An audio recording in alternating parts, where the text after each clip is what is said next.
Hey. What's going on? This is your sis, Naraya Shiloh, giving out all the cheat codes, stepping on the necks of these sisterhood women out here. Welcome to We Are On Code, the People's Podcast. So today I want to just touch on something. This is not going to be too long, just real brief. So a lot of women get on me because of the lane that I chose, right? And the lane that I chose, as you know, is advocating for Black men against these so called divestors, against these so called Black men, man hating women, whatever you want to call them, the sisterhood. I go against the grain and I combat against them and I stand up for Black men. And they usually tell me that I'm basically just brown nosing or being a pick me when it comes to Black men. Like there is not a need for me and women like me to do what it is that we do. And I like to talk about all of the BS that women do to men that try to gaslight you and act like that's not even happening, right? So this one is going to be pretty short, but I wanted to touch on something because it was sent to me. So a lot of women get upset with me because they feel that I am going against the grain by supporting Black men. And the reason that I picked this lane was because there is a definite need for it. But the way that our women are treating our men is ridiculous. And I chose this lane because I have a Black husband, I have a Black son, I have Black nephews, I have Black grandsons, I have Black men in my life who deserve to be treated with the utmost respect. So when Black women come at me and try to tell me that Black men are no good because they do not want to protect Black women and that Black women bend over backwards to appease Black men, is bullcrap to me. Complete bullcrap to me. How does one get on a platform where billions, not even millions, billions of people have access to say that you do not care if a white man kills a man from your nation of people, a Black man? I am sure that your father is Black. I am sure that your grandfather is Black, but you feel comfortable to get on social media and say that you do not care if Black men get killed because, let's get this, they didn't want to vote for a Black woman. So that's all it takes for you to want a Black man to get killed? Are you serious? Do women not realize that there is a sector of women who is getting pushed to the forefront with this content and this rhetoric about the harm and the dismemberment and the extinction of Black men? Do they not realize that this is really a thing here?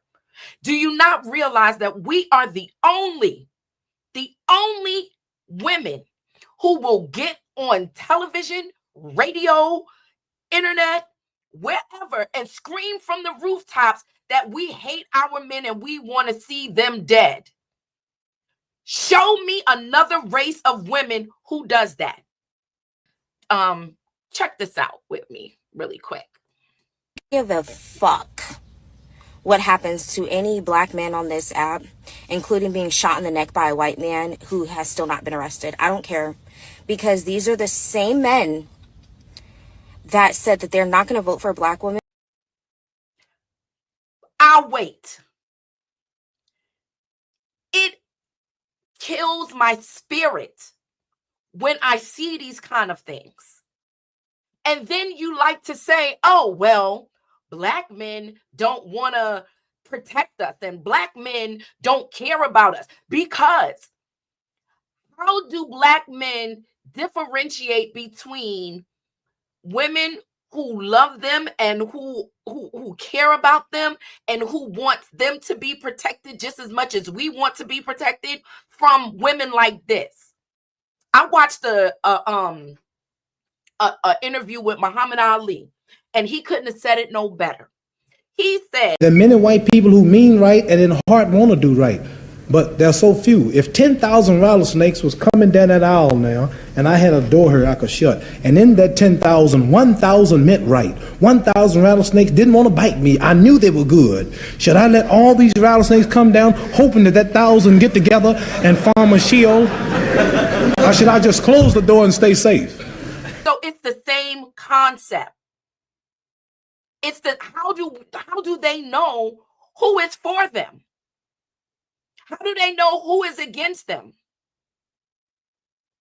How can they tell this? But let's continue, because I really love the way that this person put this video together and included Charleston White. I can't trust a woman to lead nothing. You see how illogical that is? That's why the woman cannot be trusted to lead, because her emotions gets in the way of rationale. She'll burn this motherfucker down out of spite and regret it once it's burned down. That's why she gotta nurture. She can't come out front and dictate and analyze and give instructions. She gotta nurture. Because when her emotions get involved, homie, her logic goes out the window. And she's loyal to her emotions. She's not loyal to what's right. She's not loyal to her man. She's not loyal to her children. She's loyal to her emotions. Because when mama don't feel like it and mama tired, mama tell you go sit your ass down somewhere, boy, I'm not having this today. She's loyal to her emotions. And she will sit motherhood aside till she gather her emotions. And that shouldn't be the case. Women base everything that they do on how they feel. That is just a fact of the matter. We are women. We are guilty of it. The problem comes in at is that women don't want to admit that that is something that we do. That is just a character. That is just in our nature to base things off of our feelings. This is why there is an order to things. This is why the man is supposed to be the head who thinks logically. Okay, we are there to nurture the children because that is what is in our nature. So when you have these women who want to compete with men and want to run for presidency, I will never vote for a woman. It will never happen. I didn't vote for Hillary, and I wouldn't vote for Kamala, and I won't vote for Jane, Becky, Amy, Margaret, or whoever's going to run next. I'm not going to do it. We are incapable of making solid, logical decisions, and I would not want a woman who is perimenopausal, menopausal, upset with her husband, mad because she feels like she's not a part of the boy club, making decisions for my life. And I would prefer to have a man run the country to do that. So I say all of this to say, because I'm kind of rambling on and I just jumped on here without any real thought behind what I was going to say or anything, is I want to apologize to you brothers. I apologize that your pain, I apologize that your struggle, I apologize that people are ignoring the fact that your own women are wishing death upon you. I apologize that there is no safe space in this world for you. I apologize that when you all find safety and comfort amongst each other, because your women are rejecting you, so you find safety and comfort amongst each other to discuss the things that are happening to you, that brotherhood is turned into something ugly and turned into something foul and made it and it's to make you feel as if you are not a man or a straight man because you find some kind of solace with a group of men who are experiencing the same thing as you. They turn that into something ugly and nasty. Yet and still, we can have a sisterhood, but nobody is saying anything about that. That we over here bumping uglies or scissoring each other or doing anything, out of the natural nature of things. But they're even trying to take away the brotherhood and the unity that you all find amongst each other and make that ugly so that you can just be solely on this planet by yourself. And I apologize to you for that, man. I do.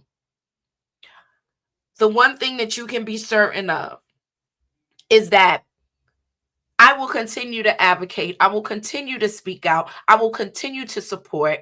I will continue to be here for you,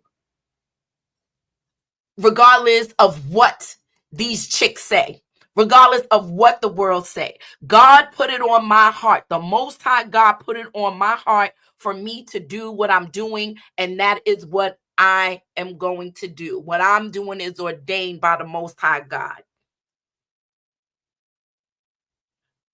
Now, this is the People's Podcast, and it's called We on Code. And the fact that I called it We on Code is because we are going to break these chains. We are going to break these cycles. We are going to break these generational curses. And we're going to get on code with each other. That is what we are going to do. And that's what we're going to do here on this show. So if you have something that you want to talk about, I don't care what it is. This is for you. This is where your voice can be heard.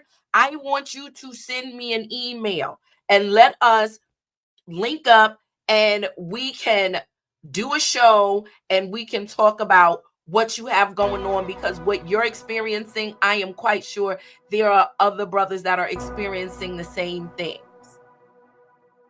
So with that being said, I love you. I will talk to you soon. Stay strong. Peace.